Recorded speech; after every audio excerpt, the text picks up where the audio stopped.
He laughed in her face, not a quiet chuckle, not a polite smirk, no, it was the kind of laugh meant to break a person down, to make sure they knew exactly where they stood. She was nothing to him, just another waitress, another nameless face serving food to people who didn't bother looking up. That night, the restaurant was packed, crystal glasses clinked, silverware scraped against plates, and laughter. His laughter echoed across the room like a cruel reminder that some people had power and others didn't. Maya had been working at this place for nearly 3 years. She had seen her fair share of difficult customers, the rude ones, the impatient ones, the ones who couldn't even muster a simple thank you. But this was different. He leaned back in his chair, swirling the last of his expensive whiskey in a glass, eyes locked on her like she was some kind of entertainment, not a person. "Sing for us," he said. Loud enough for the whole restaurant to hear. The chatter quieted. Conversations slowed, heads turned. Maya felt the heat rise in her cheeks. She wasn't sure she had heard him correctly.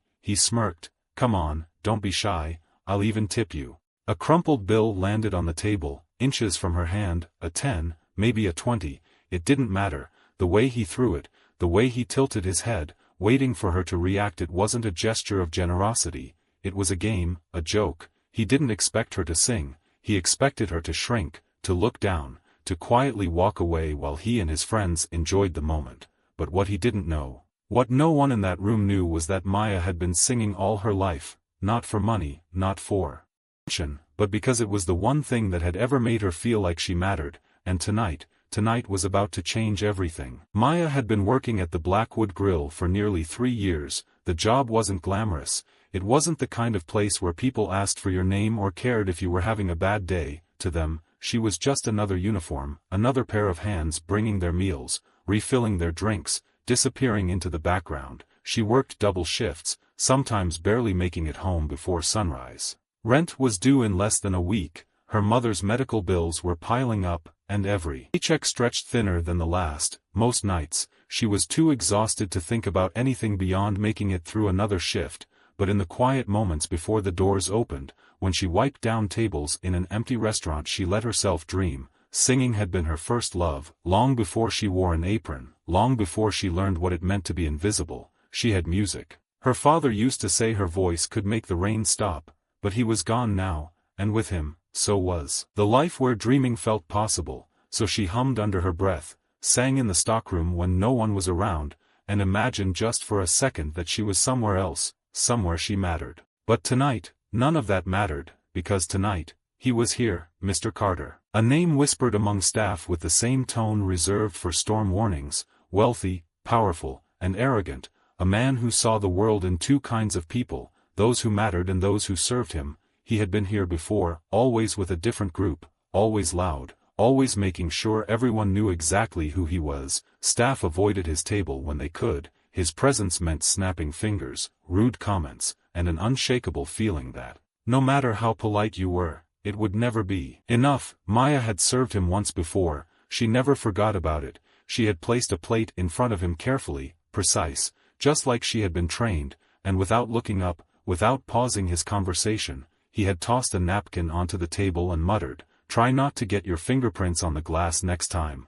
No thank you, no eye contact, just a dismissal." As if she were nothing more than a shadow passing through his evening, she had swallowed it down, just like she always did. But tonight, something was different. He wasn't just here to drink or throw his money around. Tonight, he wanted something else. The restaurant was full, the air thick with the scent of grilled steak and expensive wine. His laughter was the loudest in the room, cutting through the hum of conversations like a blade. He leaned back in his chair, surrounded by men who looked just like him, wealthy, untouchable, amused at the world they controlled. And then, he heard it, Maya, humming softly as she cleared the table next to him, a melody slipping through the noise, unintentional, unaware that someone was listening. Mr. Carter's smirk curled at the edge. He turned his head slightly, watching her, the way a cat watches a bird in a cage. Then, loud enough for the entire restaurant to hear, "Sing for us." The words froze Maya mid-step, conversation slowed,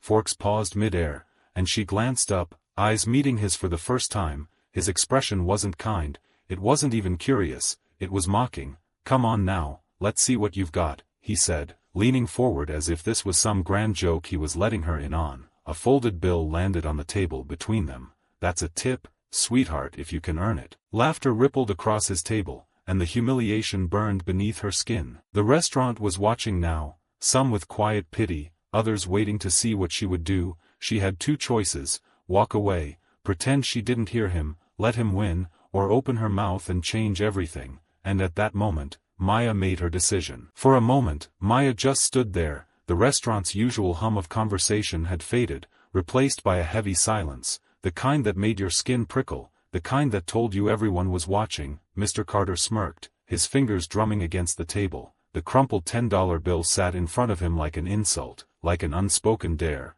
"Come on," he said, leaning back, "let's see if you're worth more than a tip." The men at his table chuckled, low and mean. A few of them sipped their drinks, eyes glinting with amusement. This was entertainment to them, a show. Maya's fingers curled into fists at her sides, and her co-worker, Jenna, appeared beside her, voice barely above a whisper, "You don't have to do this." And she was right. Maya didn't have to. She could walk away, pretend she didn't hear him, let the moment pass like she always did, but something inside her refused. Maybe it was the exhaustion of working 2 shifts back to back, maybe it was the endless cycle of being spoken over, looked through, dismissed like she didn't belong, or maybe it was because, deep down, Maya knew one thing for sure: she was worth more than $10. She reached forward slowly and picked up the bill. The smirk on Mr. Carter's face widened. He thought he had won. Maya turned it over in her hand once, then set it back on the table. "Keep it." Her voice was calm, but steady. For the first time that night,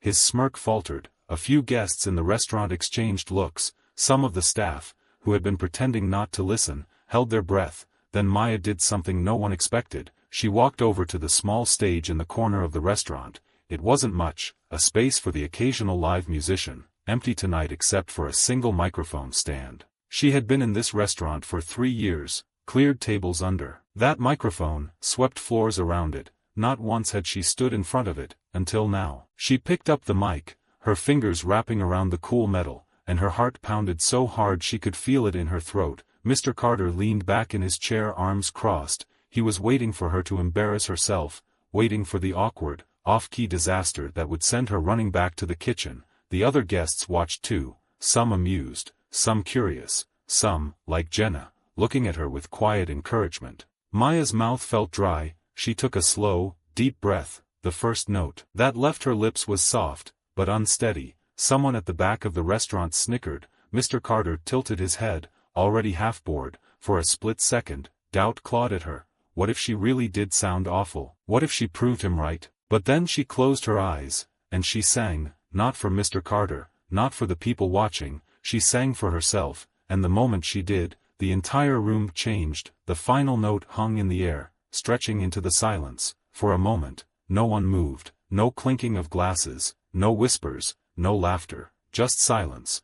Then the first clap, soft, hesitant, and then another, and another, until the entire restaurant erupted in applause. People stood up, cheering, whistling, clapping so loudly it drowned out everything else. Phones were still up, capturing the moment, sending it out into the world. At the center of it all, Maya, breathless, alive. For the first time in years, she felt seen, not as a waitress, not as someone to be ignored, but as an artist. She turned her gaze toward Mr. Carter, the man who had thrown money at her feet, who had laughed in her face, who had tried to turn her into a joke. But the joke was on him. He was frozen in his chair, his face had lost all color, the smug confidence, the easy arrogance gone. His hands hovered over the table, unsure of what to do. Then, as if realizing the eyes of the restaurant were still on him, he forced an awkward chuckle and picked up his drink. "Well, that was something," he muttered, pretending like he wasn't just humiliated. His friends didn't laugh this time.